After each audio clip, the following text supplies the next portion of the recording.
let's jump straight into Edward Hopper's world. But not just any way. We're doing it his way. Because if you really want to get to know an artist, you've got to walk in their footsteps. Guess who loved to take a walk? Well, me too, because I really need to walk off this headache. Do you feel the light? In Hopper's paintings, it flows across his figures like a gentle hand, illuminating not just space, but mood and feeling. You know what I love about Edward?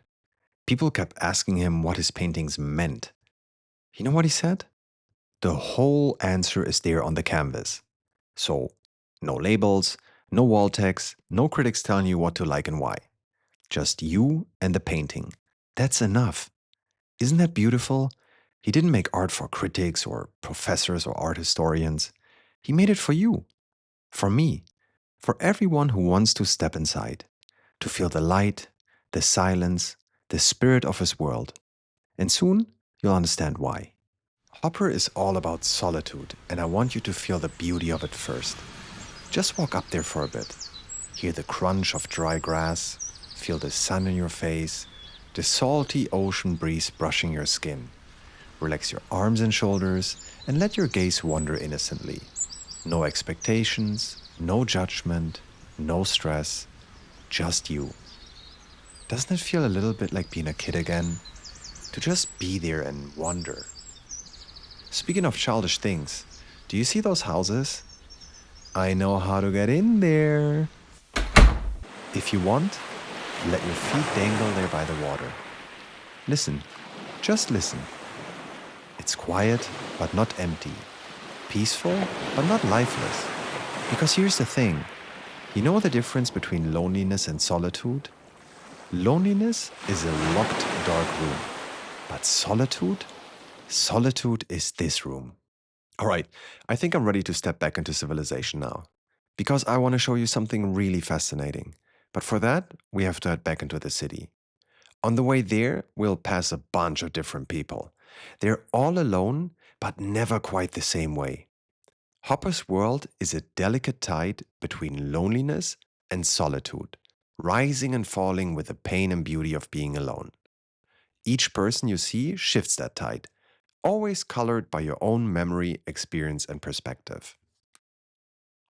I mean, take this guy for instance. You think he's lonely or not? Because you might think, what a dream, peace and quiet, far away from them city folk. Or quite the opposite. I've been there. I hated it. This guy must be miserable. It's hard to tell, no? Oh yeah, check this out.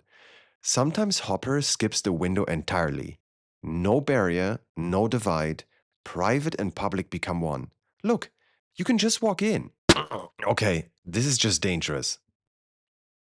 This world is always very ambivalent, in the best way possible. Did something tragic just happen? Or is something good about to happen? Edward Hopper lets you write the story. You know what's equally fascinating and tragic?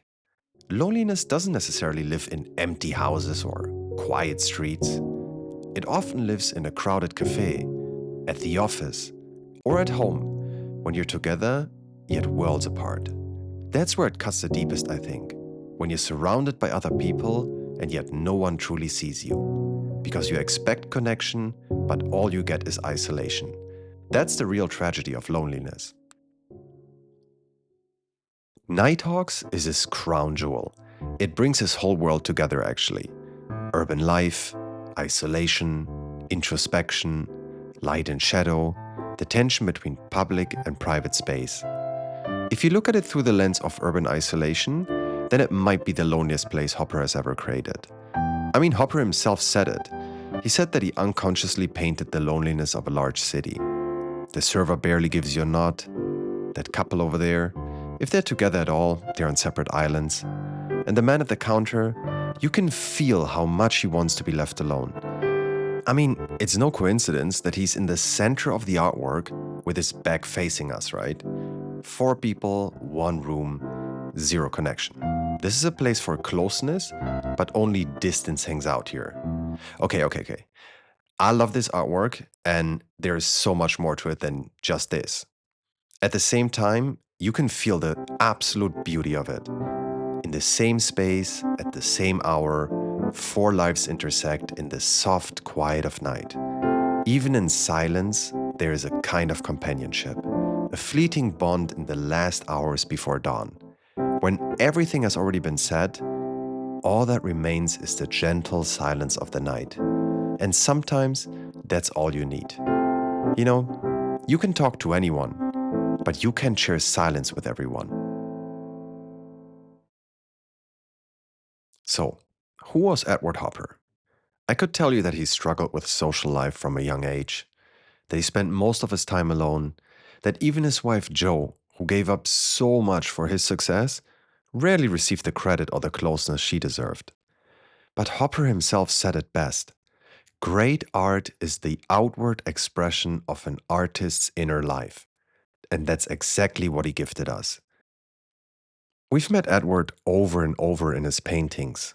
He was reclusive, melancholic, but also very thoughtful. He longed for connection, yet so often painted its painful absence.